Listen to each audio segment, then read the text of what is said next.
जय श्रीश्याम. इडली डोशासोबत खाण्यासाठी चटणी बनवत आहे.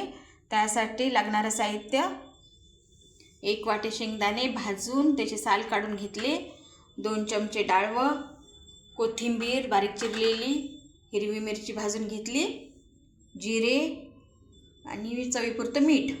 आता हे सर्व मिक्सरमधून फिरून घेऊया. डाळवं, शेंगदाणे, हिरवी मिरची, मीठ मिक्सरमधून बारीक करून घेतलेलं आहे. आता आपण याच्यावर तडका देऊया. तडक्यासाठी पॅनमध्ये तेल टाकूया. तेल आपलं गरम झालेलं आहे. मोहरी, जिरे, कढीपत्ता. तडका आपला रेडी आहे.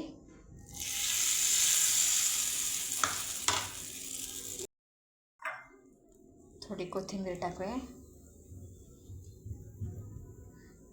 इडलीसोबत डोशासोबत खाण्यासाठी आपली चटणी रेडी आहे.